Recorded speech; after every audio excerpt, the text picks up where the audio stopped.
The dog didn't just find him. It dragged him towards something buried that should have stayed lost. Snow cracked under Ethan's boots as the dog limped ahead, leaving a thin line of blood across the white.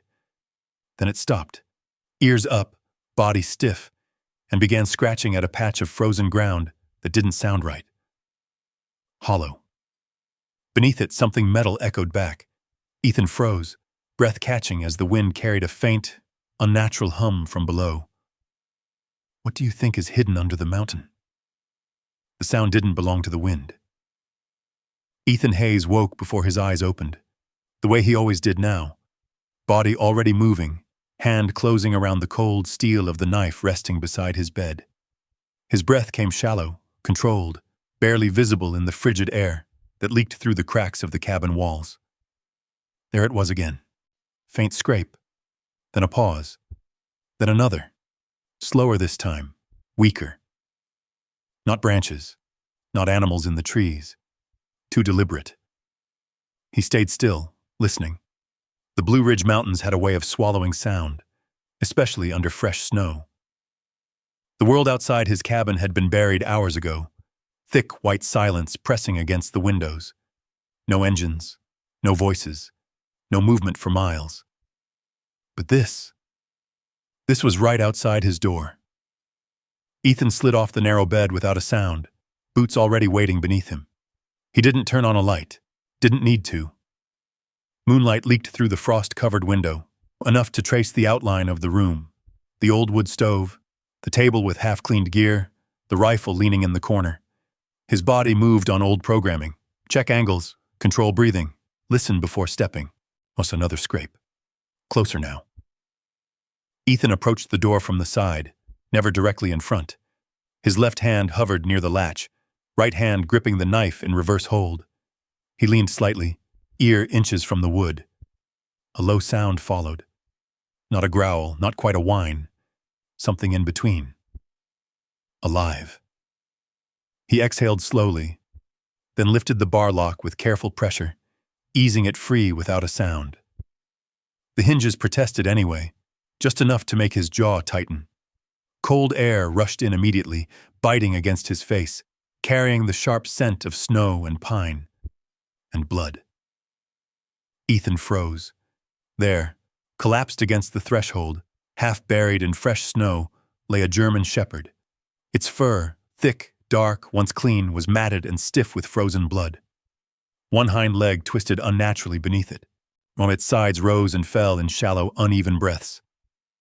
For a second, Ethan didn't move. Didn't think. His brain lagged behind what his body already knew. Gunshot. Not clean. Not recent. But not old, either. The dog's head shifted slightly, just enough for one eye to catch the moonlight. Amber. Clear. Locked on him. Ethan felt something in his chest tighten. Not fear. Not exactly. Recognition. The dog didn't bark. Didn't bare its teeth. It just watched him. Steady. Like it had been waiting. How the hell? Ethan muttered under his breath, voice rough from disuse. He crouched slowly, scanning the tree line over the dog's back before reaching out. No tracks. Or if there were, the snow had buried them fast. Storm had come down hard. Too clean. Too quiet. He slid the knife into his belt and pressed a hand gently against the dog's side. The animal flinched, just barely, but didn't resist. Easy, Ethan said, low and even. Easy. His fingers moved through the fur, searching. There. A wound along the flank.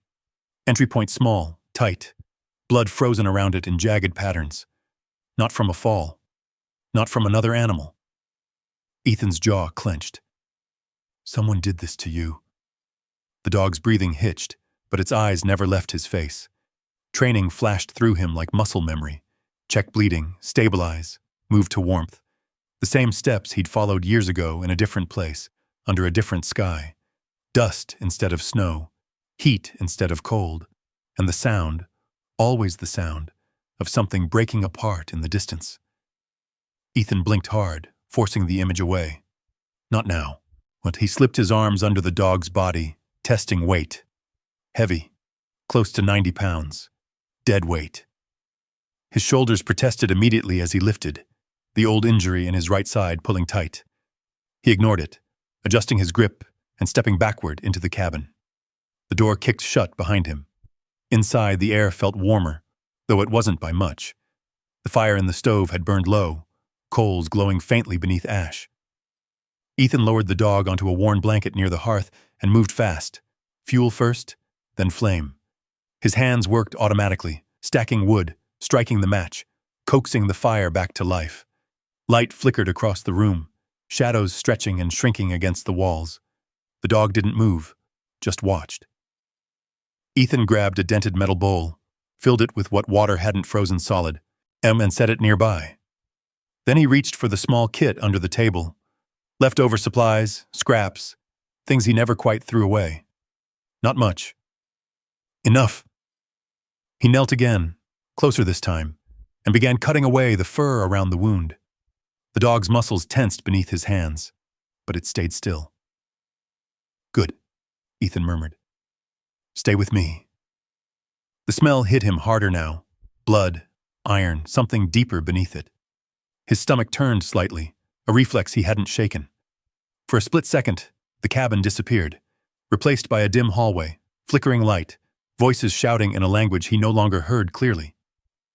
Ethan's hand stopped mid-motion. His breath shortened. Then he forced it back. In, hold, out, focus.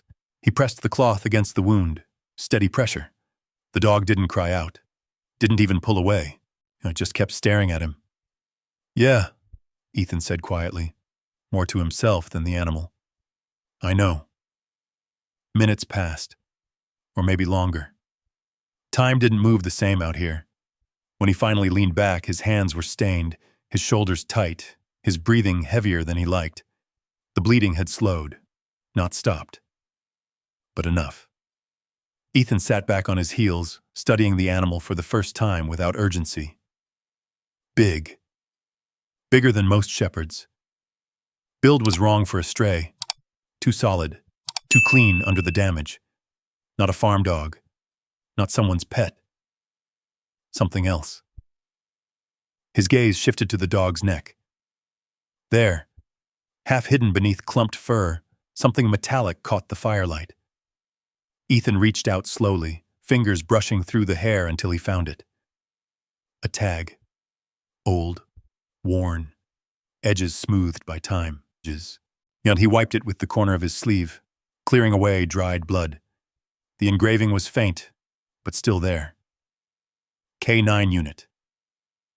Below it, a date. Ethan stared at it, unmoving. Then he looked back at the dog. The dog blinked once, still watching. A long silence settled between them, broken only by the crackle of the fire and the distant wind pushing against the cabin walls. That's not possible, Ethan said under his breath. The dog didn't react, didn't move. But something in its gaze didn't change either. Ethan sat there for a while longer, the tag still in his hand, the weight of it heavier than it should have been. Outside, the snow kept falling. Inside, for the first time in a long while. Ethan didn't feel alone. But he also knew. Whatever had just found its way to his door, it didn't belong to the mountain. And it definitely wasn't random. It didn't belong to the mountain. And it definitely wasn't random. Ethan didn't say it out loud again. Didn't need to. The thought stayed there, heavy, unmoving, as he sat back against the wall, eyes fixed on the dog stretched out beside the fire. The flames had grown stronger now, pushing warmth into the cabin, but it didn't reach his hands. Not yet.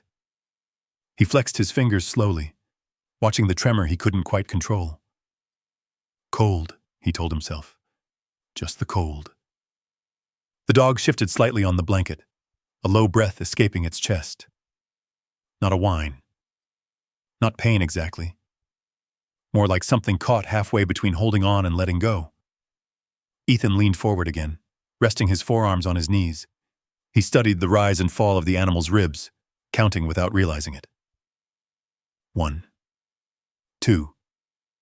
Pause. Oh, not good. He reached for the bowl of water and nudged it closer.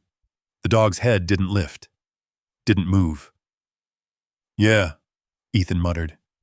Didn't think so. He glanced at the small shelf above the stove. A couple cans, some jerky, a bottle he hadn't touched in 3 days. He looked at it for a second longer than he should have, then looked away. Instead, he grabbed a strip of cloth, dipped it into the water, and gently pressed it against the dog's muzzle. The reaction was subtle. A twitch, a slight tightening, but then the tongue flicked out, slow and deliberate, catching what moisture it could. Good, Ethan said quietly. Stay with me. The dog's eye opened again. That same amber gaze. Clear, focused, too focused. Ethan held it for a moment, something in his chest shifting in a way he didn't like to think about. Oh, don't do that, he said under his breath. The dog blinked once, didn't look away. Ethan exhaled, long and slow, and leaned back again. Silence filled the cabin, broken only by the steady crackle of burning wood. Outside, the storm had softened, but the wind still pressed against the walls in low, restless waves. Hours passed, or maybe less. Time didn't behave right out here. At some point, Ethan must have drifted, not asleep, not fully awake either. Just that place in between where the body rests, but the mind doesn't. A sound snapped him out of it. Sharp, metal on concrete. His eyes opened instantly. He was on his feet before he registered the movement, hand already reaching for the rifle this time instead of the knife. His breath caught. Not the cabin, not the mountains. Heat, dust, the smell of burning rubber. Ethan's vision narrowed, heart pounding hard against his ribs as the world tilted. Then the fire cracked louder, sending a spark up the chimney. And just like that, he was back. The cabin, the cold, the quiet. Ethan stood there for a moment, rifle halfway raised, scanning the corners of the room like it might have changed while he blinked. It hadn't. Nothing had. Except the dog. It was awake now. Fully. Head lifted slightly, ears twitching, eyes locked on him. Not startled, not afraid. Watching. Ethan lowered the rifle slowly, his grip tightening before he forced it to relax. He set it back against the wall, then dragged a hand down his face. Not tonight, he muttered. The dog shifted again, pushing itself up just enough to adjust its position. The movement wasn't smooth. One side lagged, muscles stiff, but it was controlled, deliberate. Ethan noticed that, filed it away without thinking. You shouldn't be moving yet, he said, stepping closer. The dog ignored him. Or maybe not ignored, just chose differently. It leaned its head forward, nose brushing faintly against Ethan's wrist before settling back down. The contact was brief, barely anything. But Ethan froze. His body didn't know what to do with it. For a second, his mind flashed again. Not explosions this time, not noise, but something quieter, a different memory, a hand on his shoulder, a voice telling him to sit down, to breathe, to stay. Ethan pulled his arm back gently. Yeah, he said. We're not doing that. The dog's ears flicked, still watching, always watching. Ethan stood there a moment longer before moving to the stove, adding another log, adjusting the draft. Now he needed something to do, something that didn't involve thinking. Behind him, he could feel it. The dog's gaze, not demanding, not desperate, just present, like it expected him to stay. He didn't like that, didn't trust it. But he didn't push it away either. Not yet. The hours stretched again, quieter this time. The storm outside finally began to die, the wind dropping until the world beyond the cabin felt almost empty. At some point, the dog shifted again. This time, it tried to stand. Ethan heard it before he saw it. The scrape of claws against the wooden floor, uneven, hesitant. He turned just as the animal pushed up onto its front legs, back end lagging behind. Hey, Ethan said, stepping forward quickly. Easy. The dog didn't listen. It forced itself up anyway, legs trembling under the weight, but body swaying for a second before it found balance. Barely. Ethan moved closer, one hand out, but not touching. Not smart, he muttered. You'll tear it open again. The dog took one step, then another. Each one slow, measured, like it was testing the ground rather than trusting it. Ethan watched closely. Not just the injury, the movement. There was something off about it. Not weakness. Not exactly. Control. Even injured, the dog placed its feet carefully, avoided putting full pressure where it shouldn't. Adjusted instinctively. Trained. Ethan's eyes narrowed slightly. The dog stopped after 3 steps, breathing heavier now, and turned its head toward the door. Toward the forest. It stayed like that for a long moment. Still. Listening. Ethan followed its gaze, although he couldn't see anything through the frosted window. Nothing out there, he said. The dog didn't react, didn't move, just kept looking. Then, slowly, it lowered itself back down onto the blanket, not collapsing, choosing. Ethan exhaled through his nose. Yeah, he said. You and me both. He walked back to the table, picked up the metal tag again, turning it between his fingers. He looked over at the dog, then back at the tag. Someone's messing with something they shouldn't, he muttered. Outside, the wind had finally stopped. For the first time since the storm began, the mountains were completely silent. Too silent. Ethan didn't sit down again. Didn't try to sleep. He stayed awake, moving through the cabin in slow, controlled patterns, checking the door, the window, and the line of trees barely visible through the frost. Old habits. On watch. Every few minutes, he glanced back. The dog hadn't moved, but its eyes were still open, still watching the same direction. North. Ethan followed that invisible line again, out through the walls, into the forest beyond. Yeah, he said quietly. I see it too. Even if he didn't know what it was yet, he knew one thing for sure. Whatever had found its way to his door, it hadn't come alone.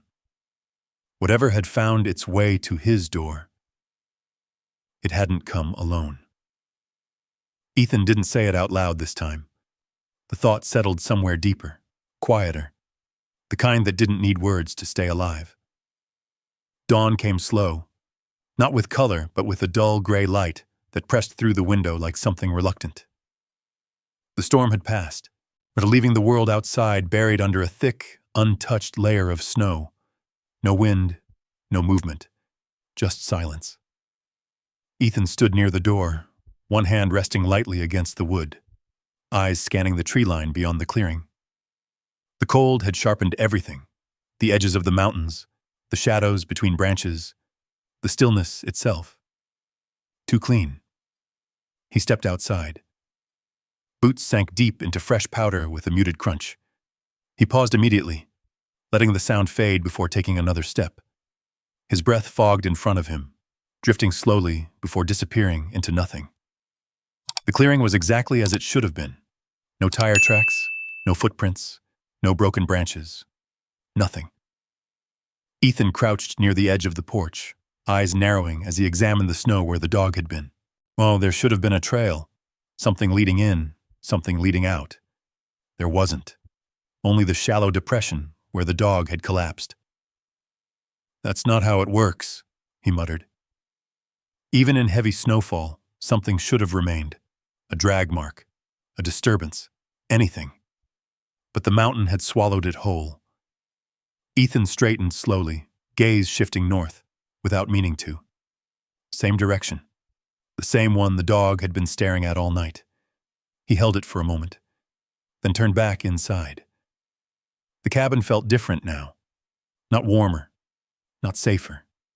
Just occupied. The dog was awake again. It had moved from the blanket to a position closer to the door, body low but alert, not resting, not recovering, waiting. Ethan closed the door behind him, locking it out of habit more than necessity. You planning on going somewhere?" he asked. The dog didn't react to his voice. Its head was tilted slightly, ears forward, eyes fixed past the wall, like it could see something Ethan couldn't, or hear it.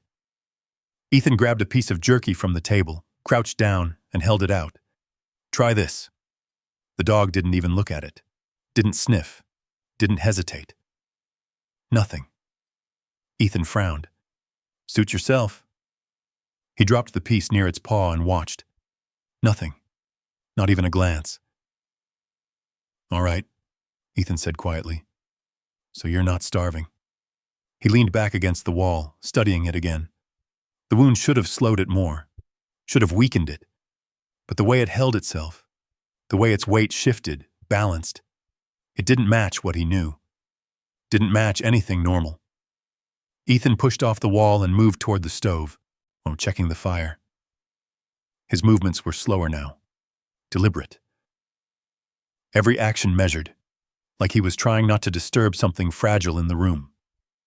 Behind him, the dog stood. Ethan froze mid-step. No sound, no warning, just movement. He turned slowly. The dog was on all fours now, steady enough to hold itself without shaking.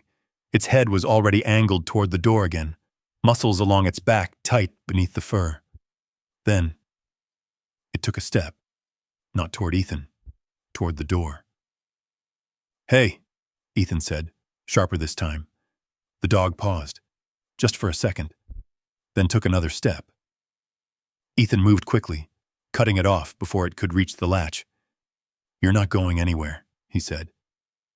The dog stopped, not out of fear, not out of obedience, just stopped. Its eyes shifted to him briefly, then back to the door. Ethan followed its gaze again, irritation mixing with something else, something he couldn't quite place. "What's out there?" he asked. No answer. Of course. The dog shifted its weight again, stepping slightly to the side, trying to move around him. Ethan adjusted with it automatically, blocking. The movement came naturally, too naturally, like muscle memory had never left. The dog stopped again. Then, something changed. Its posture dropped lower, shoulders tightening, head angling just slightly, eyes sharper now. Ethan felt it immediately. That shift, that readiness. He'd seen it before, in other places, other lives, before contact, before things went loud. His own body reacted without asking permission. Shoulders squared, weight shifted, breath slowed. He didn't even realize he'd taken half a step back. "You hear something?" he asked, voice barely above a whisper. The dog didn't look at him, didn't move, but its ears flicked once, sharp, focused. Ethan turned toward the window. Nothing. Just trees. Still. But the silence felt different now. Tighter, like something was holding it in place. He moved slowly, stepping past the dog and toward the door. His hand hovered near the latch again, not opening it yet. Listening, waiting. Seconds passed, maybe more. Then, a sound. Faint, distant, metal. Ethan's jaw tightened. Not natural, not the mountain. His eyes flicked to the dog. It was already looking at him now. Not at the door. At him. As if confirming something. As if saying, "You hear it too." Ethan swallowed once, slow. "Yeah," he murmured. "I hear it." The dog turned back toward the door immediately, with no hesitation, no doubt. Ethan stood there, hands still hovering over the latch, the cold pressing in through the cracks around the frame. He didn't open it. Not yet. Instead, he stepped back, grabbing his rifle this time, checking the chamber with practiced ease. Loaded. He slung it over his shoulder, then looked down at the dog. "You're not ready to run," he said. The dog didn't respond. Didn't need to. It stepped closer to the door again. Closer this time. Closer than before. Ethan watched it for a long second, then exhaled. "All right," he said quietly. "Just a look." He lifted the bar, slow, careful. The door creaked open just enough to let the cold slice in again. The dog moved instantly, not rushing, not lunging, just stepping forward and stopping right at the threshold. Ethan leaned slightly, scanning the clearing again. Still nothing. But the sound. It came again. Fainter now, but closer than before. Metal. Movement. Somewhere in the trees. Ethan felt his grip tighten on the rifle. The dog stepped out into the snow, then turned, looked back at him, not waiting, not asking, just leading. Ethan stared at it for a moment, then stepped out after it. The cold hit harder this time. The silence broke just enough to let something else in.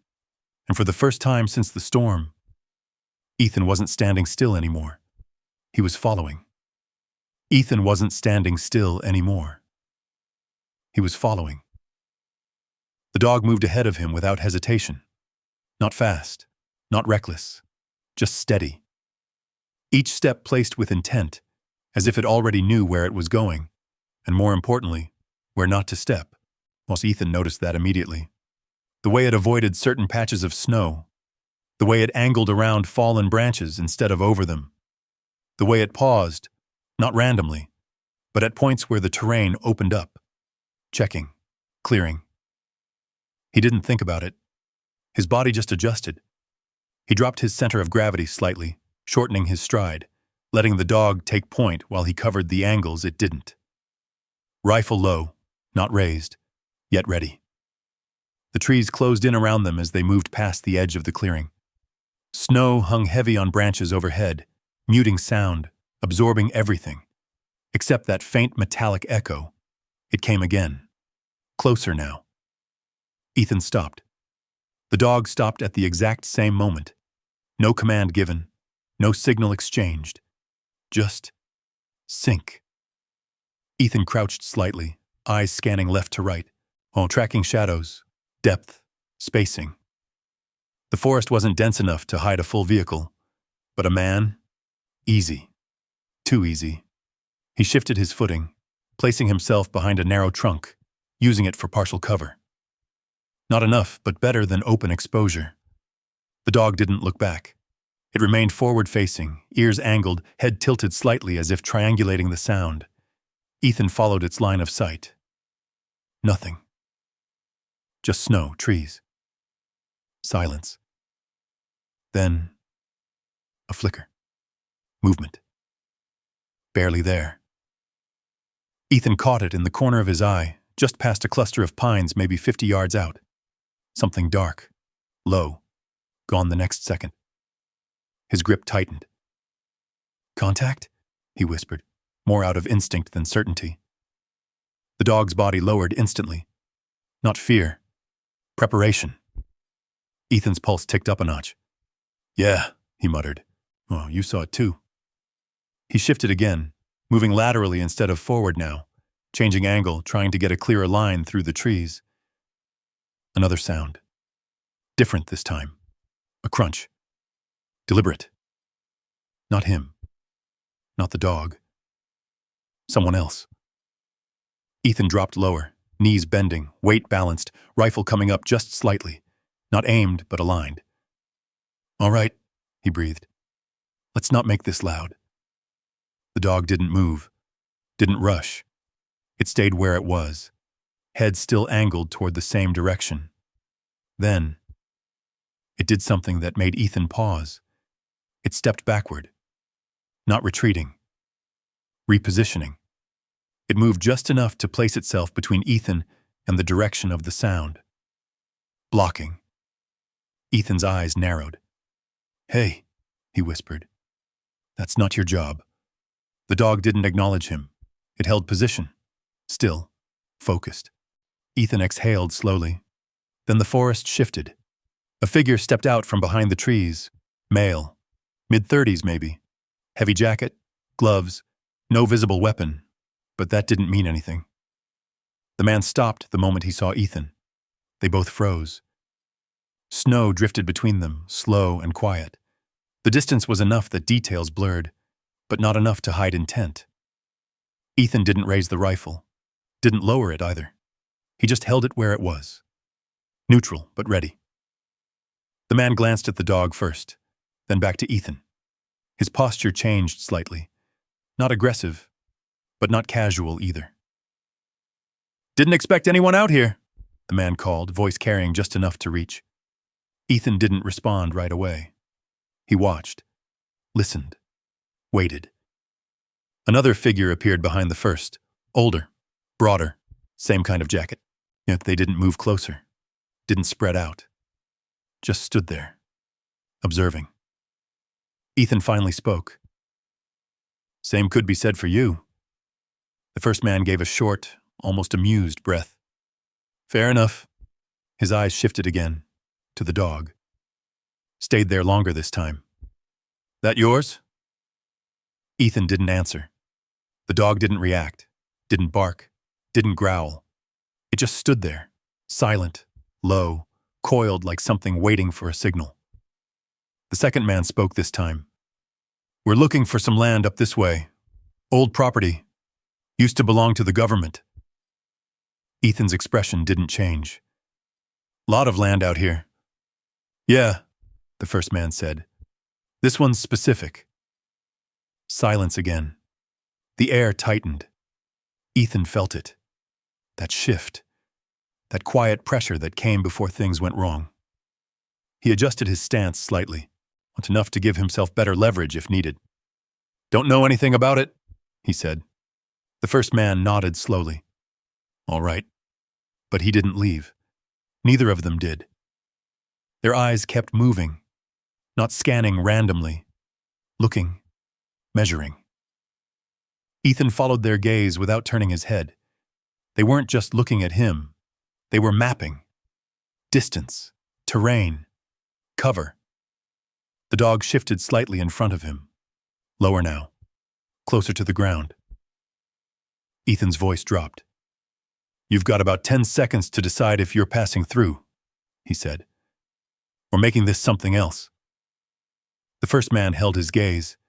Then he smiled. Not friendly, not threatening, just controlled. "We're passing through." He took a step back. The second man followed. Neither of them turned their backs immediately. They moved slow, deliberate, retreating into the trees the same way they'd come. And then they were gone, just like that. The forest swallowed them. Silence returned. Ethan didn't move, didn't lower the rifle, didn't breathe deeper. Not yet. He stayed there, eyes fixed on the spot where they'd disappeared, counting seconds in his head. 5, 10, 15. Nothing. Still nothing. The dog remained in position, ears forward, body tense, waiting. Ethan finally lowered the rifle slightly. "Yeah," he said quietly. "That wasn't random either." The dog didn't respond, but it didn't relax either. Not completely. Ethan turned slowly, scanning the perimeter behind them, then above, then back toward the cabin's direction.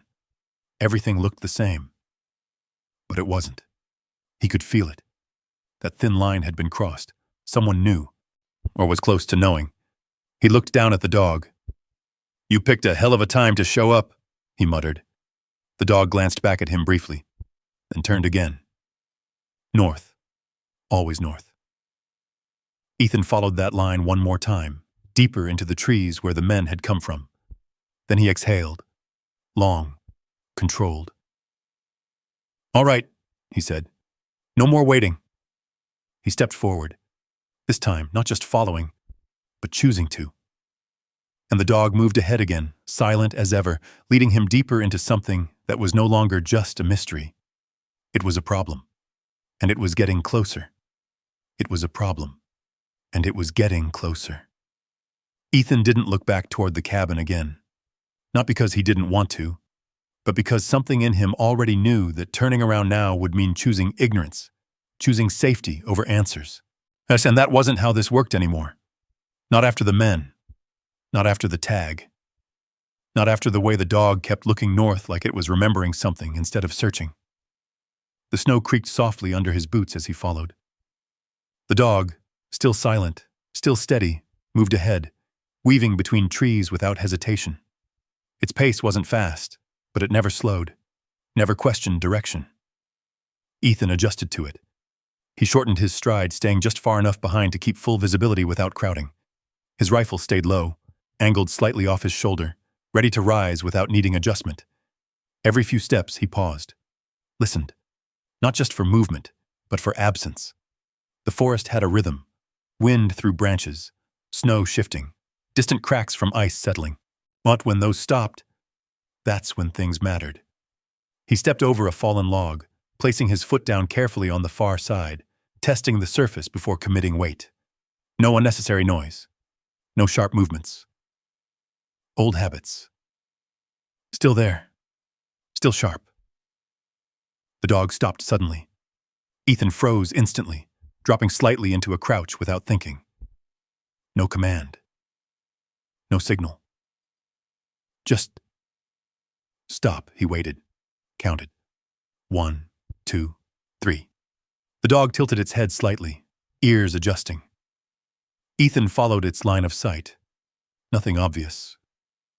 But something felt off. He shifted left slowly, using a thicker tree for cover, and leaned just enough to change angle. That's when he saw it. A mark in the snow. Not fresh, but not old either.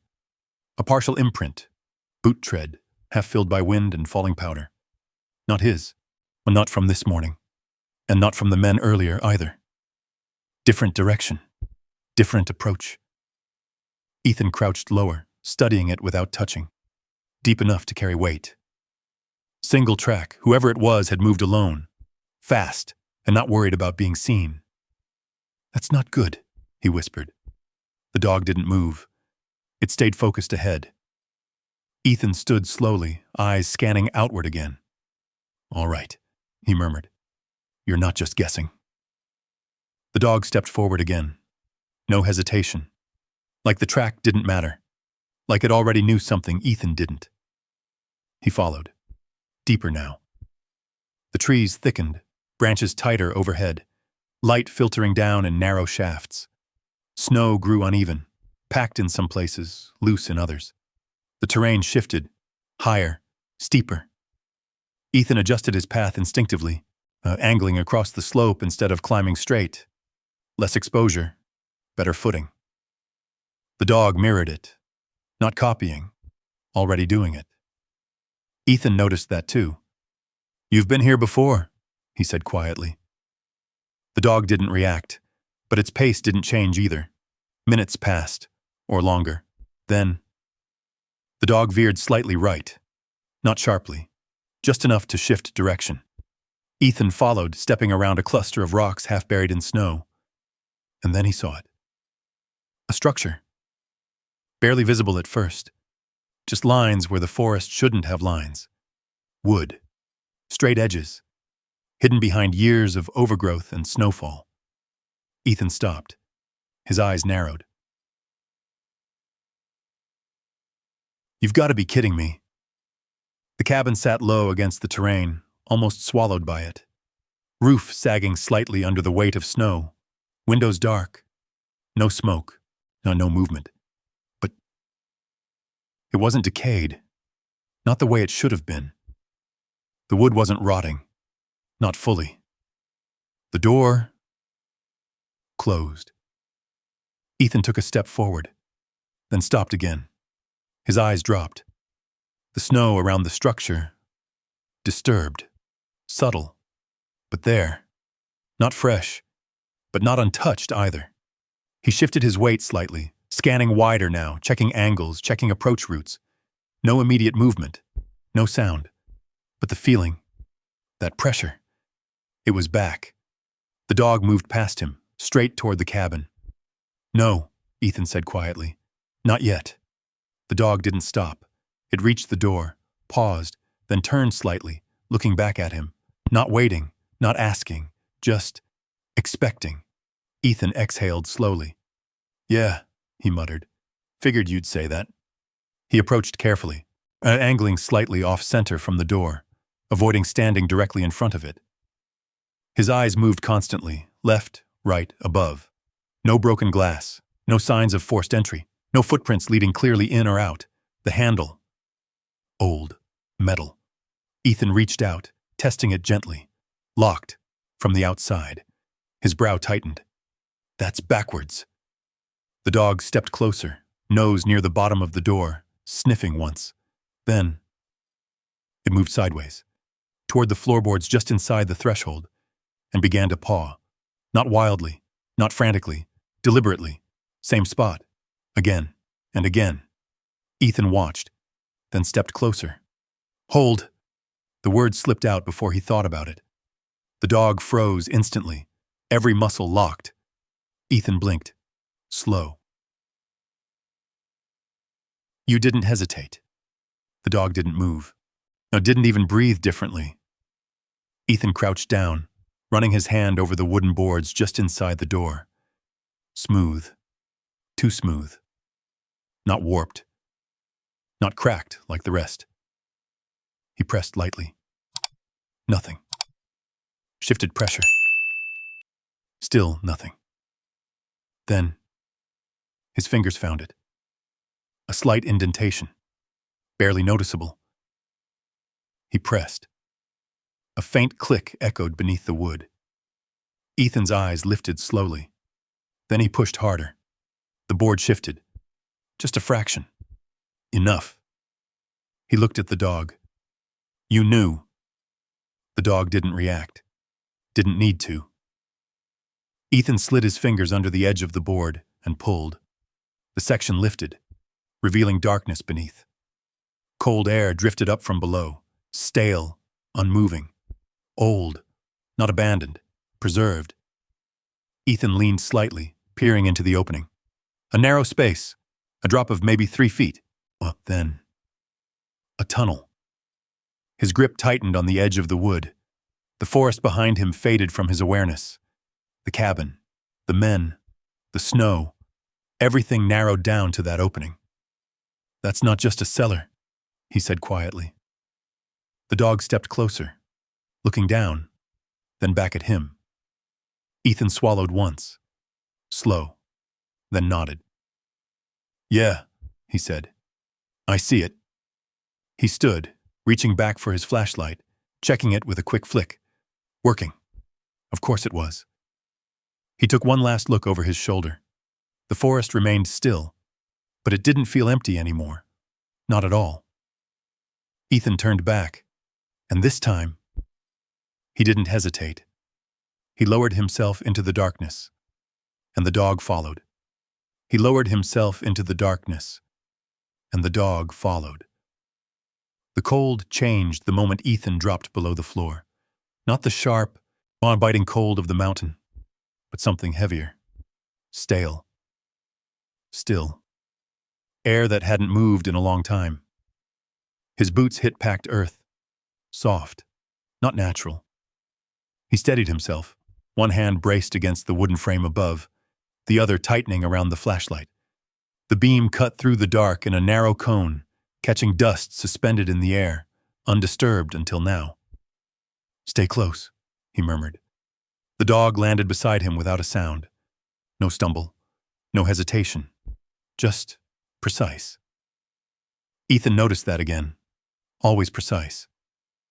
He angled the light forward. The tunnel stretched ahead, just tall enough to stand in if he kept his head slightly lowered. The walls weren't raw dirt, they were reinforced. Old timber beams, darkened with age, spaced evenly along the length like ribs, not a natural formation. Built. Ethan took a step forward. Oh, the ground felt firm beneath his boots. Compacted. Used. Recently? He paused. Listened. Nothing. No wind. No drip of water. No distant echo. Just silence that pressed in from every direction. "All right," he whispered. "Let's see what you dragged me into." The dog moved ahead, not far, just enough to take the lead again. Its nose stayed low, occasionally brushing the ground, then lifting slightly as if catching something in the air. Ethan followed. Every step deliberate. Heel down, slow. Roll forward. No unnecessary crunch. He kept the flashlight angled low most of the time, only sweeping it forward in short arcs to avoid broadcasting his position too far ahead. The tunnel sloped gently downward, not steep, but enough to notice. 10 steps, 20, 30. Ethan lost count somewhere past 50. Then, the space opened, and the beam of his flashlight widened as the tunnel gave way to something larger. Much larger. Ethan stopped at the edge. For a moment, he didn't move the light, just stood there, breathing. Then he lifted it, and the world below the cabin revealed itself. A room. No, a facility. Tables lined the space, metal, rusted in places but intact. Shelving units filled with old containers, boxes, equipment that had been abandoned but not destroyed. A radio set sat against one wall, its casing worn but unmistakable. Wires ran along the ceiling, some hanging loose, others still anchored in place. Maps, pinned to the far wall. Ethan stepped forward slowly, the beam of his flashlight tracing over everything in fragments. "This," he muttered. His voice sounded wrong in the space, too loud, too alive. The dog moved past him, and deeper into the room. Its steps echoed faintly now, not sharp, but enough to carry. Ethan followed, eyes moving constantly, taking in details without stopping long on any single one. Old crates stamped with faded markings. Military. He recognized the style immediately. Not modern, not even close. He approached one of the tables, brushing a layer of dust aside with the back of his hand. Underneath, paper. He picked one up carefully. Brittle, edges yellowed with time. His eyes scanned the surface. Typed text, faded ink, coordinates, unit designations. Then, a phrase. Canine Tactical Program. Ethan's hand stilled. Slowly he lowered the paper and looked at the dog. It wasn't looking at him. It had moved to the far side of the room, standing in front of a wall. Ethan stepped closer, each step slower than the last. The beam of his flashlight followed the dog, and then reached the wall behind it. Photographs, pinned in rows, black and white, faded. Ethan felt something tighten in his chest again. Not fear, something heavier. He stepped closer, raised the light. The first photo. A group of soldiers, uniforms old, not recent, not anything he'd worn. Beside them, dogs, German shepherds, larger than average, standing alert, perfect posture. Disciplined. Ethan swallowed. His eyes moved to the next photo, then the next. Each one the same. Different angles, different groups, same dogs, same posture, same precision.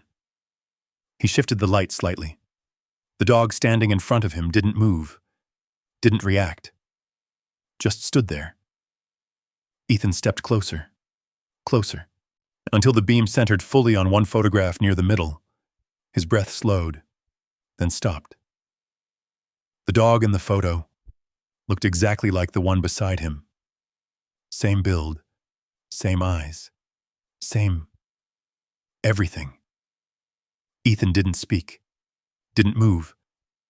His hand lowered slightly, the beam dipping just enough to catch the tag hanging from the dog's neck again, then lifting, back to the photograph, back and forth.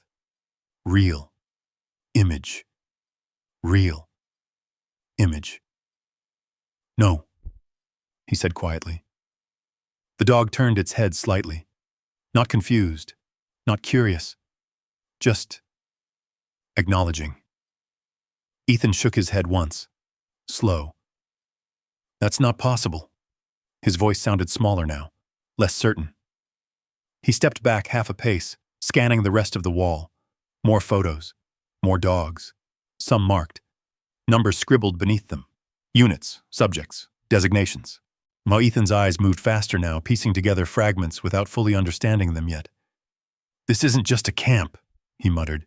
This is a program. The dog shifted slightly, then stepped forward, toward a door at the far end of the room. Closed.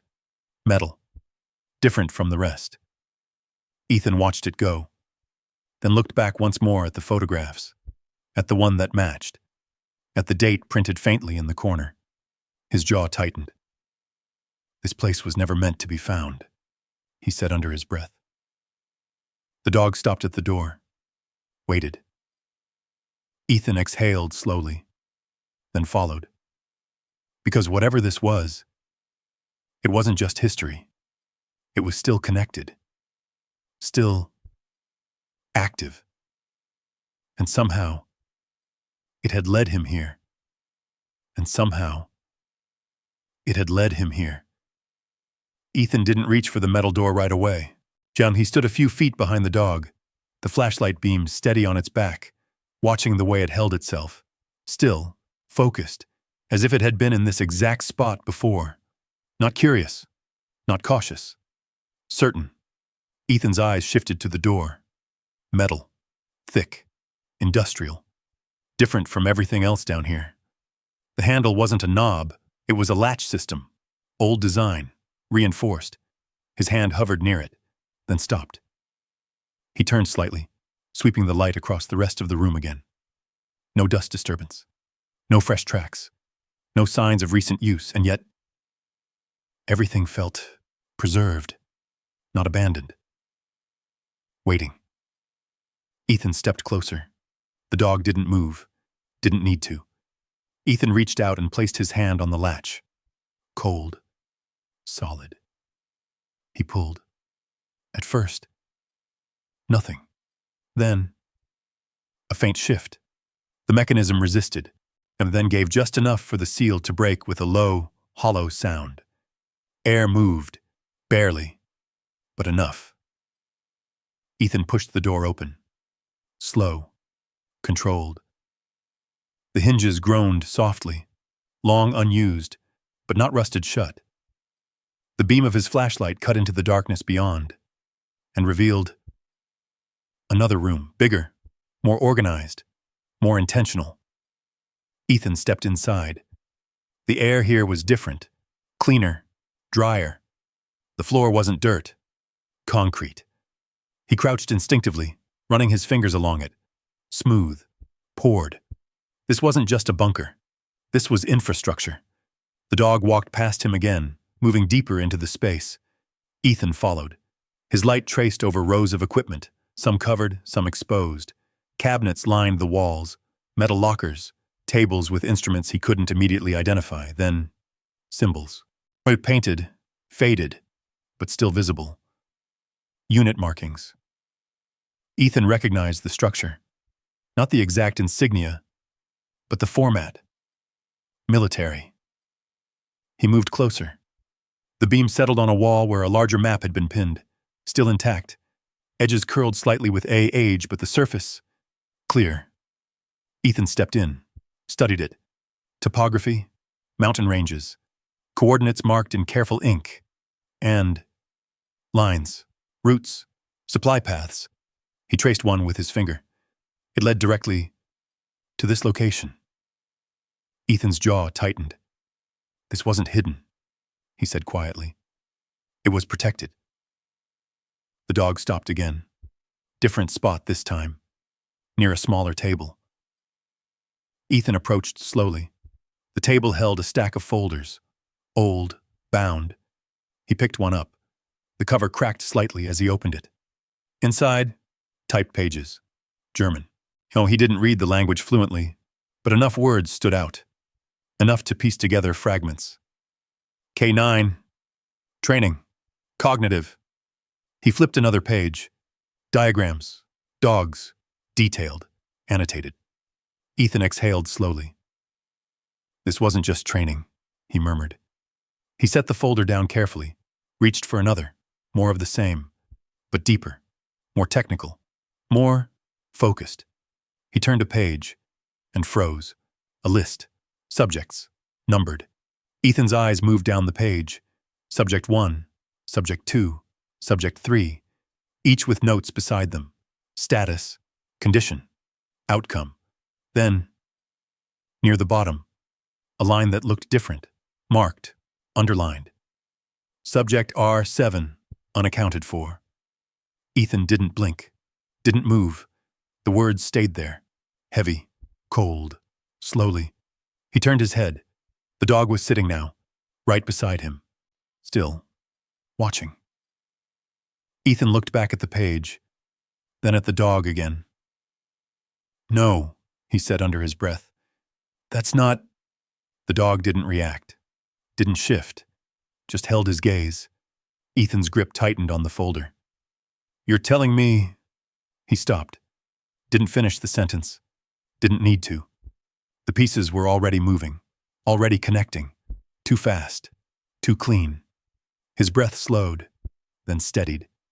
He closed the folder, carefully, set it back down, then stood, stepped back once, twice, creating space. His eyes never left the dog. "You're not just some stray," he said quietly. The dog blinked once, still watching.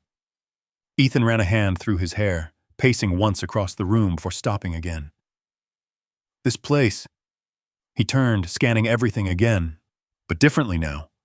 Not as discovery, as context, as origin. You belong to this!"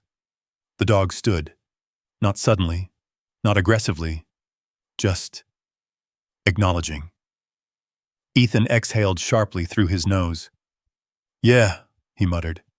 "Of course you do." The silence that followed was heavier than anything before. Not empty. Full. Full of answers he didn't have yet. Full of questions he didn't want. Then, a sound. Faint. Above them. Ethan froze instantly, head tilted, listening. The dog reacted first, body low, ears forward. That same shift, that same readiness. Ethan moved without thinking. Flashlight off. Darkness swallowed the room instantly. His eyes adjusted quickly, picking up outlines, shadows. Another sound, closer now. Footsteps. Muted, but there. Ethan's pulse slowed, focused. "They found it," he whispered. The dog didn't move, didn't need to. Ethan stepped back toward the tunnel entrance, positioning himself just off the direct line. Cover, angle. He crouched slightly, adjusting his stance, controlling his breathing. Above, the floor creaked, a faint vibration. Weight shifting. More than one person. Ethan's jaw tightened. "Yeah," he said under his breath. "You weren't the only one looking." The dog shifted closer to him. Not in fear, in position. Ethan glanced at it once, then back toward the tunnel. Waiting. Listening. The air grew tighter, heavier, and in that darkness, Ethan knew one thing for sure. This wasn't discovery anymore. This was contact. This wasn't discovery anymore. This was contact. Ethan didn't move, didn't even shift his weight. The darkness wrapped around him, thick and complete, the kind that erased edges and forced everything into sound, breath, instinct. Above, a boot scraped lightly across wood, then another, not random, measured. Ethan's mind mapped it instantly. 2, maybe 3, spread slightly, not stacked on top of each other. Professional. His jaw tightened. "Not hikers," he breathed. The dog, Rook, lowered further, muscles coiled beneath him, silent as shadow. Ethan reached down slowly, his fingers brushing the dog's shoulder once. "Stay." He didn't say it out loud. Didn't need to. Rook didn't move. Above them, a voice, muffled, low. "Floor feels off here." Ethan's pulse slowed. Not panic, focus. Another sound, A dull thump, like something tapping the wood, testing. Ethan's eyes flicked toward the tunnel entrance. They were standing right above it, right above the hatch. His breathing dropped lower, shallower, controlled. Don't give them anything. Don't move air. Don't make sound. The seconds stretched. Then, a sharper noise. Metal against wood. Ethan's hand tightened slightly. Tools. They know, he whispered. Rook's ears flicked once. Still silent. Still ready. A crack split the air above. Wood shifting. The hatch. Ethan's body reacted before the thought finished forming. He moved. Low. Fast. Pulling Rook with him into the deeper shadow beside the tunnel wall, positioning them just outside the direct line of the opening. Not directly beneath. Off angle. Always off angle. Another crack. Then... light. A thin beam cut through the darkness as the hatch above shifted open. Dust fell in a slow cascade, catching the light like drifting ash. Ethan pressed back into the wall, was rifle angled, but not raised yet. Wait. A silhouette appeared above. Head and shoulders first, then a second beam of light joined the first. Flashlights. Sweeping. Searching. They're down here, one voice said. Clear now. Close. Ethan's eyes tracked the beam as it moved across the room, over the tables, the shelves, the old equipment. Then, toward him. He shifted just enough to let the light pass. Didn't breathe. Didn't blink. The beam moved on. A boot dropped through the opening. Then another. 2 men. Maybe 3 above. Ethan counted silently. 1 on the ground. Second dropping now. He adjusted his stance slightly, placing more weight on his back foot. Rook mirrored him. Not perfectly. Better than that. Naturally. The second man landed beside the first, scanning immediately. Clear so far, he said. Check the lower rooms, another voice called from above. Lower rooms. Plural. Ethan's mind locked onto that. There was more down here. More than what he'd seen. The first man stepped forward, moving toward the main room. His flashlight cut across the wall. Across the photographs. He stopped. Hey, he said. You need to see this. The second man moved closer. Damn, he muttered. Ethan watched their backs. Watched their spacing. Too close together. Good. But more coming. He heard it. Above. Movement. More weight shifting. More voices. This wasn't a search. This was a sweep. They're not looking for land, Ethan whispered. Rook's body tensed slightly. Ethan's eyes narrowed. Yeah, he murmured. They're looking for this. The first man reached toward the table, toward the folders. Ethan's grip tightened. Oh no, not that. He shifted his weight forward. Just enough. Rook felt it. Responded instantly. Ethan's voice dropped to nothing. Not yet. The dog held. Barely. The second man turned slightly, scanning toward the tunnel entrance. Closer. Too close. Ethan exhaled slowly through his nose. Calculated. Distance. Angles. 3 steps to cover. 2 targets. Unknown above. No clean exit if it went loud. His eyes flicked to the tunnel. Then back. Then... Rook moved. Not forward. Sideways. Subtle. But enough. The second man's light caught the movement. Hold on! He stepped closer. Ethan didn't wait. He moved. Low. Fast. Closing the distance before the man could adjust. His hand came up, not the rifle. Too loud. Instead, he struck. Controlled. Precise. The man dropped without a shout. Just the impact absorbed by the ground. The first man spun. Too slow. Rook launched. A blur in the dark. The sound wasn't loud. Not a bark. Not a snarl. Just impact. Weight. Force. The man stumbled backward, losing balance, his flashlight spinning across the floor. Ethan moved again, closing the gap, driving him down before he could recover. Silence returned, but only for a second. Above, "Hey! What was that?" Voices, closer now. Ethan's chest rose once, then steadied. "Time to move," he whispered. Rook was already at his side. Blood darkened the fur along his flank again, fresh. The earlier wound had reopened. Ethan saw it. Didn't comment. No time. He grabbed one of the fallen flashlights, clipped it to his vest, then pulled Rook back toward the deeper section of the facility. "Stay low," he said. The dog followed. Oh, no hesitation. Behind them. Voices grew louder. More boots. More light. "They're in there!" Ethan didn't look back.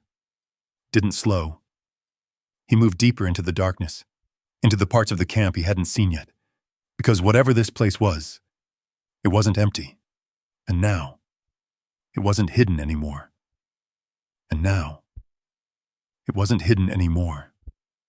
Ethan didn't stop running until the tunnel narrowed again. The wider chamber behind them swallowed the last of the noise, but it didn't silence it. Voices still echoed faintly, distorted by distance, broken by walls, but present. Too present. "They'll sweep it," Ethan muttered, breath steady despite the pace. Room by room. Rook stayed tight at his side. Not lagging, not pushing ahead, matching him. Even with the wound reopened, even with blood darkening along his flank again, if the dog moved with control, Ethan couldn't ignore anymore. Not instinct. Training. Deep training. They reached a junction. 2 paths. Ethan slowed, dropping into a crouch. His hand touched the ground briefly, feeling texture, slope, disturbance. One path felt colder, more air movement. The other, still, closed. He looked at Rook. The dog didn't hesitate. He turned toward the still tunnel. Ethan nodded once. "Yeah," he said quietly. "Figures." They moved. Slower now. Careful. The space tightened around them, forcing Ethan to angle his shoulders slightly to pass through. The walls here weren't reinforced the same way. Rougher, older, less used, or less discovered. Ethan's flashlight stayed off. He let the faint spill of light from behind guide him just enough, his eyes adjusting to the darkness, picking shapes, shadows, movement. Then, the tunnel opened again. Smaller room, different from the others. This one felt sealed. Ethan stepped inside. Stopped. The air hit him differently. Dry, preserved, untouched. He flicked the flashlight on, low beam, tight. The room revealed itself slowly. A desk, metal, old, papers stacked neatly, not scattered. A cabinet, closed. And on the far wall, a single board, clean, deliberate. Ethan approached, each step measured. Rook followed, then moved ahead slightly, stopping beside the desk instead of the wall this time. Ethan noticed that. Filed it. He reached the board, raised the light. Documents pinned in order. Not chaotic, not abandoned. Archived. Ethan leaned closer, reading what he could. Dates. Short entries. Notes. Observations. He scanned faster. Then stopped. Onto a section marked differently. Red ink. Faded but still visible. Program Continuation Report. Ethan's eyes narrowed. He read. Fragments. Pieces. Enough. Subjects demonstrating advanced response times. Pattern recognition beyond standard conditioning. Memory retention. Unprecedented. Ethan's breath slowed. He flipped to another sheet. More direct.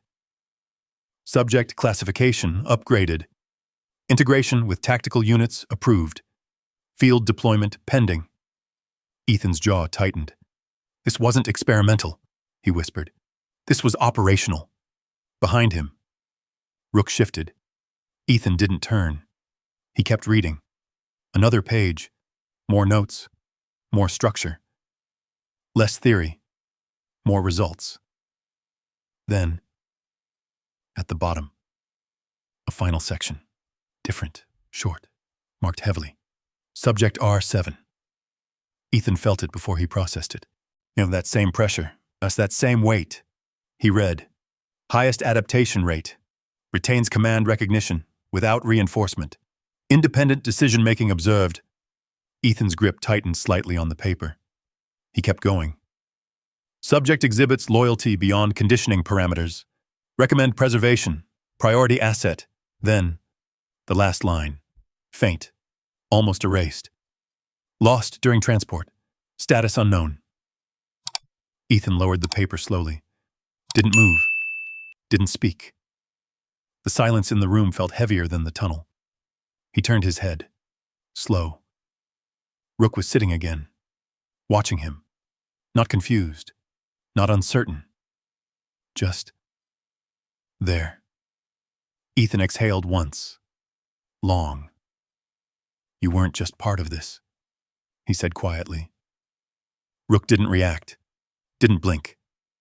Ethan stepped closer. Close enough to see the tag again. Out the worn edges, the faded engraving. Then, back to the paper. Subject R7. His voice dropped. That's you. Rook tilted his head slightly. Not in confusion. Recognition. Ethan's chest tightened. Not fear. Something else. Something deeper. He ran a hand over his face, pacing once across the small room before stopping again. 80 years, he muttered. 80 damn years. His eyes moved again, to the rest of the documents, then to the cabinet. He stepped toward it, opened it. Inside. More files. More records. Some sealed. Some open. All organized. Not abandoned. Stored. Protected. Ethan pulled one at random. Opened it. More of the same. Training logs, deployment notes. References to units he recognized, but from a different era. Different war. Different world. His breathing slowed again. Focused. Whatever this was, he said quietly, it didn't end. Rook stood, moved closer. Ethan looked down at him. You kept going, he said. No answer. But he didn't expect one. Not in words. Then, a sound. Closer this time. Not distant anymore. Boots in the tunnel. Ethan's head snapped toward the entrance. Light flickered faintly against the wall. They're moving fast, he whispered. Rook's body dropped instantly. Ready. Ethan grabbed the folder, then hesitated, looked around. Too much. Too much to take. Too much to move. His jaw tightened. Not everything matters, he muttered. He slid the key pages into his jacket, left the rest, then turned back to the tunnel. Light was growing, voices clearer. They split up! Check the lower section. Ethan exhaled once, then looked at Rook. Dad. Oh, we don't get caught here. Rook didn't move. Didn't need to. They both knew. Ethan stepped toward the opposite side of the room. Another opening, smaller, barely visible before. Yeah, he said. There's always another way. He crouched, slipping into the narrow passage. Rook followed immediately. Behind them. Voices filled the room. Light swept across the walls, across the board, across the place where they'd been standing seconds ago. But Ethan didn't look back. Because now, he understood. This wasn't just a hidden camp. This was something that had been buried on purpose. Something that had been protected. For decades. And somehow, it had survived. Just like the dog beside him. It had survived. Just like the dog beside him. The passage tightened around them, forcing Ethan to move sideways for several steps before it widened just enough to breathe again. Behind them, the voices faded, but not completely. Not gone. Just repositioning. They'll flank, Ethan whispered. Sweep both sides. Rook moved ahead, slower now. Not because he was unsure, because he was listening.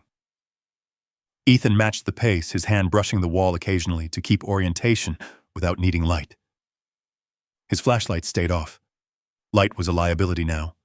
Sound was everything. They reached another bend. Ethan stopped. Rook stopped. Then, Rook shifted left. Not forward. Not retreating. Left. Ethan followed. The passage angled sharply, opening into a narrow corridor barely wider than his shoulders. The walls here were reinforced again. Older beams, tighter spacing. Choke point. Ethan's eyes narrowed. "Oh, good," he murmured. "This works." He turned, positioning himself just inside the bend, using the corner as cover. Rook stayed low beside him, waiting. Seconds passed. Then, footsteps. Closer. Fast. One voice. "This way. Tracks lead here." Ethan exhaled once. Slow. Controlled. "All right," he whispered. "Now." The first beam of light cut into the corridor. Too fast. Too exposed. The man stepped in without checking the angle. Ethan moved. Not forward. Side. Let him pass the corner. Then strike. A sharp impact. Controlled. The man dropped before he could react. Ethan caught him, lowering him to the ground without noise. Second man. Smarter. He slowed at the entrance. "Hold up." Rook moved. Not a charge. A flash. Low. Fast. He hit the man's arm, redirecting the beam of light upward, and Ethan closed the distance instantly, driving him back into the wall. No gunfire. No shouting. Just breath. Strain. Then silence. Ethan stepped back, listening. Nothing immediate. But more movement behind. "They know we're here," he said. Rook stood beside him, breathing heavier now. Ethan glanced down. The wound. Worse. Blood darker, spreading. "Yeah," Ethan muttered. "You're running out of time."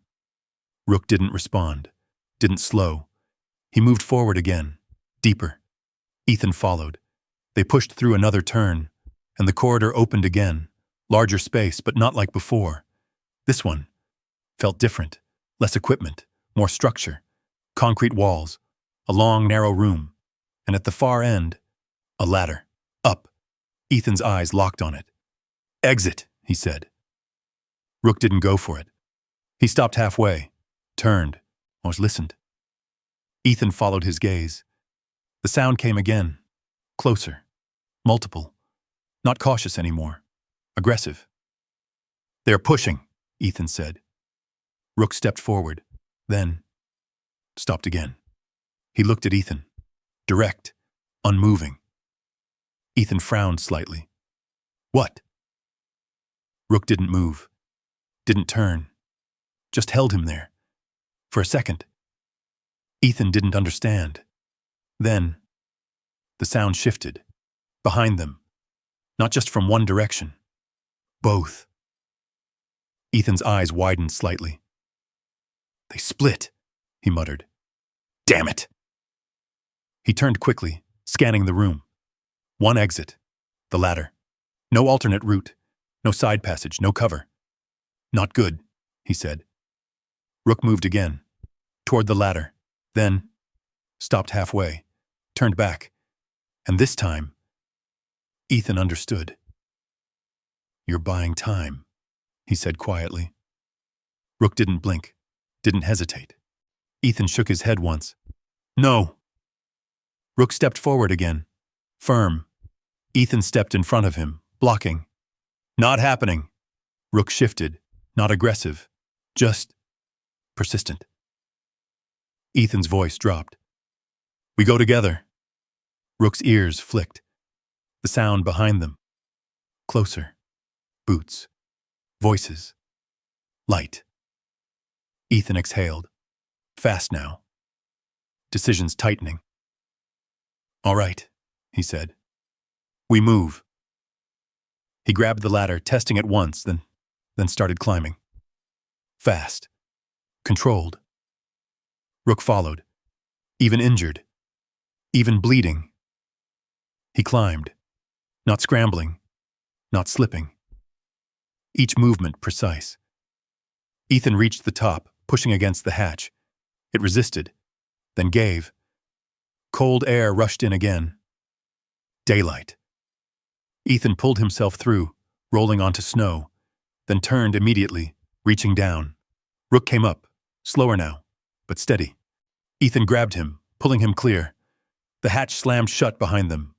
For a moment, silence. Just wind. Just open sky. Ethan lay there, breathing hard, eyes scanning the tree line. Then, he saw it. Movement. Far edge. Too far for detail. But there. They're not done, he muttered. Rook stood beside him. Barely. Ethan looked down. The blood was worse now, soaked into the fur, dripping into the snow. Ethan's jaw tightened. "Come on," he said. He pushed himself up, grabbed Rook's collar. "Stay with me." They moved. Not toward the cabin. Away. Deeper into the forest. Because now, this wasn't about what they found. It was about getting out alive. And the window for that was closing fast. And the window for that was closing fast. Ethan didn't run. Running made noise. Running made mistakes. He moved fast, but controlled. Low through the trees, keeping to shadow lines, cutting across the slope instead of following it. His boots pressed into the snow without full weight, distributing pressure, minimizing sound. Rook stayed with him. Barely. Each step the dog took now left a darker mark behind, blood bleeding through the white. Ethan saw it. Didn't say anything. Not yet. "Stay with me," he muttered again, more breath than voice. The forest thickened around them, branches heavy with snow forming a natural canopy overhead. Visibility dropped. Good for concealment, bad for navigation. Ethan slowed slightly. Listened. Nothing behind them. Not immediate. But that didn't mean they were clear. "They'll circle," he said quietly. "Cut us off at elevation." Rook stumbled. Just once. Barely noticeable. But Ethan caught it. He stopped immediately. Turned. "Hey." Rook stood still, head low now, breathing heavier. Ethan crouched beside him, one hand pressing gently against his side. Warm. Too warm. The blood had soaked deeper than he thought. Ethan's jaw tightened. "We need to move," he said. "You hear me? Not done yet." Rook lifted his head, looked at him. That same look. Not pain, not fear. Recognition. Ethan swallowed. "Yeah," he muttered. "I know." He stood, pulling Rook forward gently. They moved again, slower now, but still moving. Minutes passed, or maybe less. Time stretched thin when adrenaline took over. Then, the terrain shifted. A narrow ridge, drop-off on one side, dense trees on the other. Ethan stopped, looked both ways. Bad position. Limited options. Rook stepped ahead, then stopped. He didn't continue, didn't move forward, didn't turn back. He just stood there. Ethan frowned. "Move."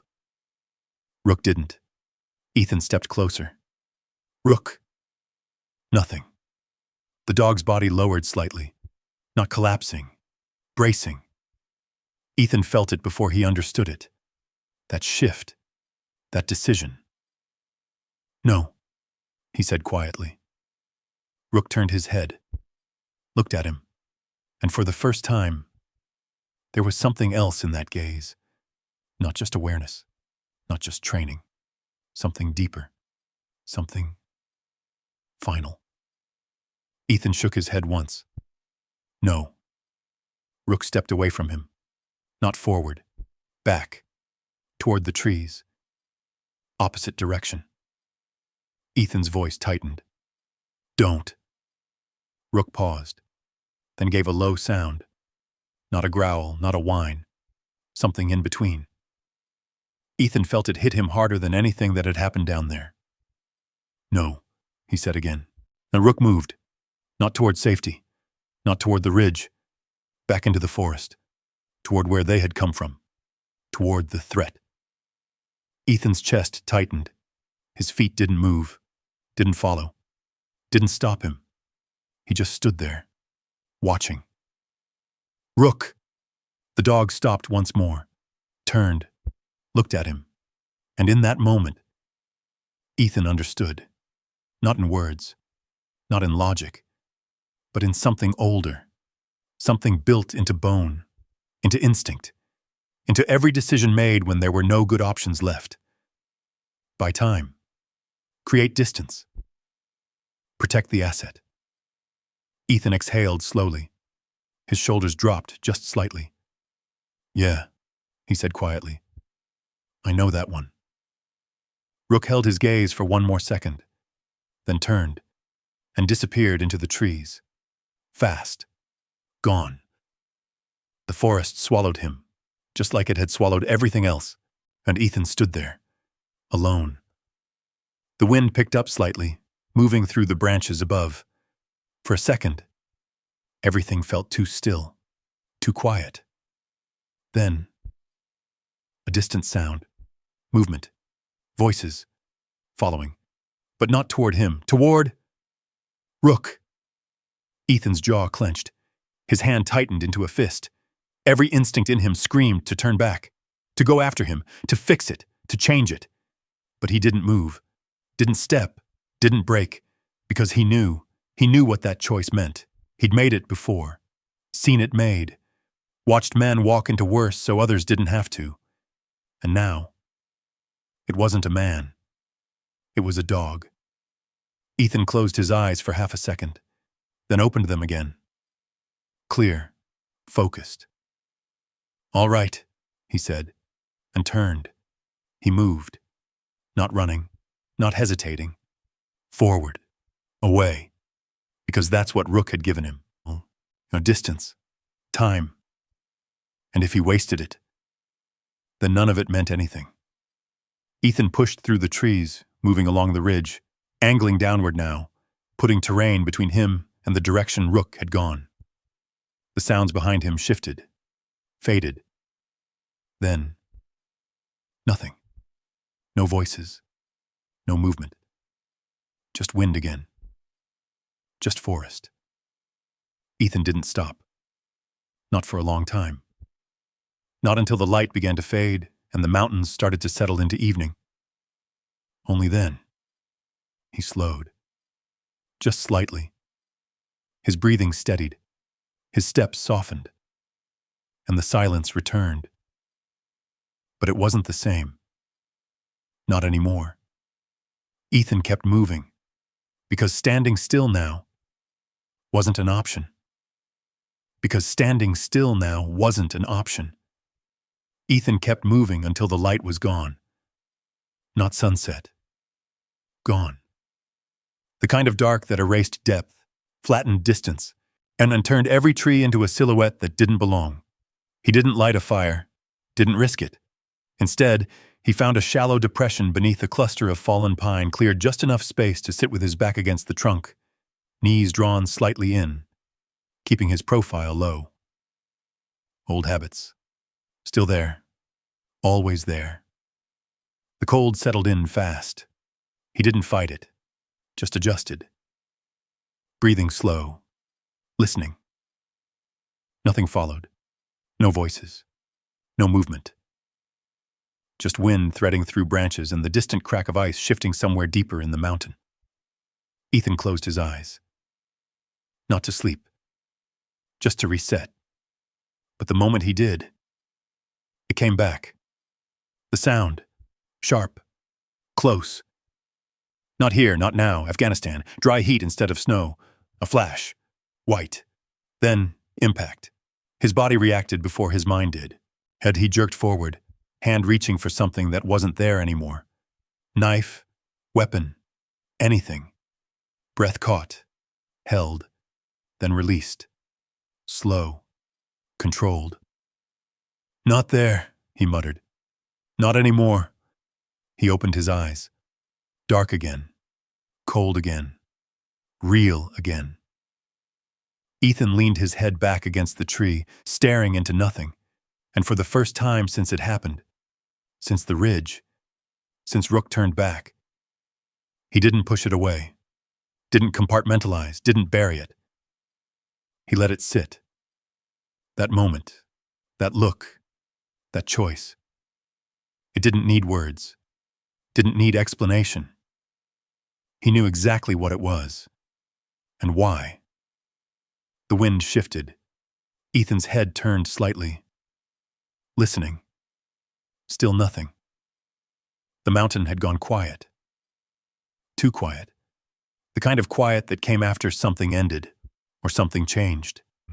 And he stayed there through the night, not sleeping, just resting in pieces. Short drops into silence, then back up again. Always alert, always listening. When morning came, it wasn't dramatic. Just a slow gray light bleeding through the trees. Ethan stood stiffly, joints protesting, muscles tight from cold and tension.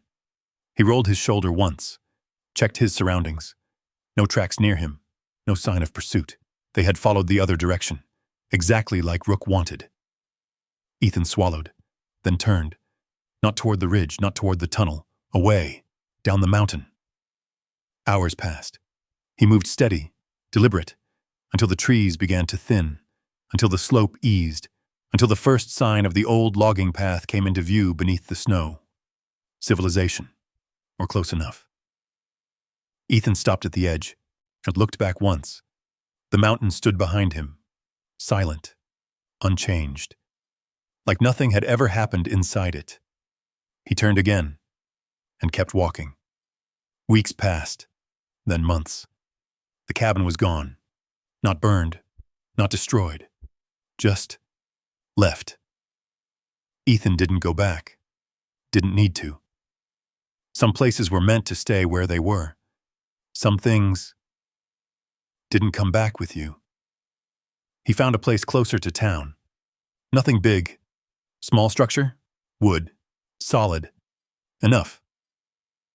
Work came slowly. Odd jobs at first. Repairs, fence lines, then more steady. People started recognizing him. Not as the guy who stayed off-grid. Not as the one who didn't talk. Just a man who showed up, did the work, didn't cause trouble. It was enough. At night, the sounds still came. Wind against the walls, a loose hinge tapping in the dark, branches shifting, and sometimes his body reacted before he could think. Sitting up fast, breath sharp, eyes scanning. But the difference now, he didn't reach for the bottle, didn't drown it. He just sat with it, let it pass. And eventually, it did, one morning, late winter. The snow had started to soften, not gone, but changing. Ethan stepped out onto the porch, coffee in hand, steam rising into the cold air. He stopped, not because of a sound, because of a mark.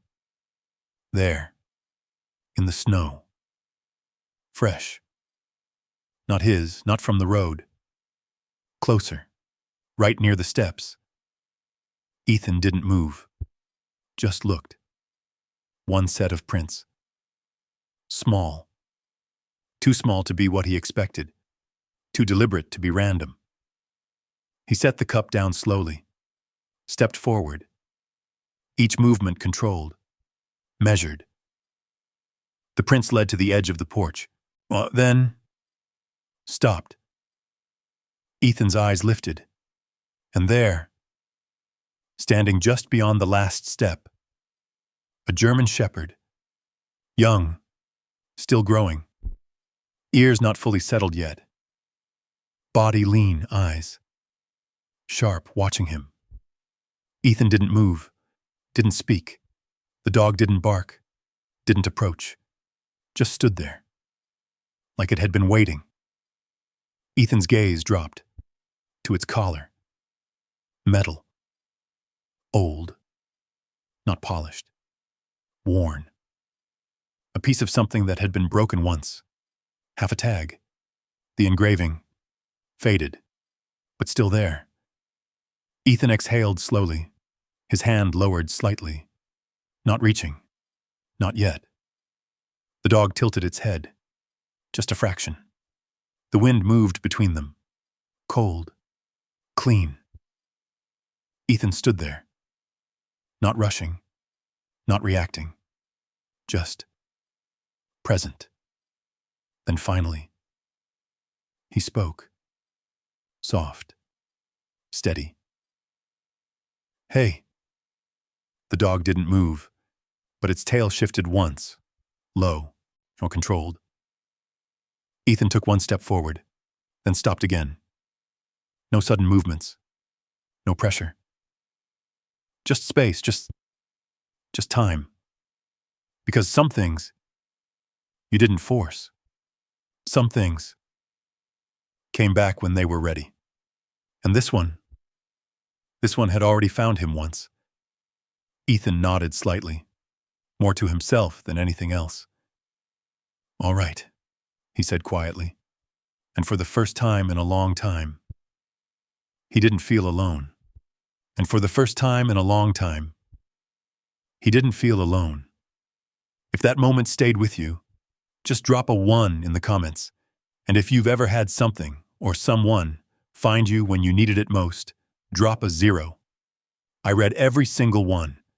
And if you want more stories like this, real, quiet, powerful ones that stay with you long after they end, hit subscribe. There's another story waiting for you.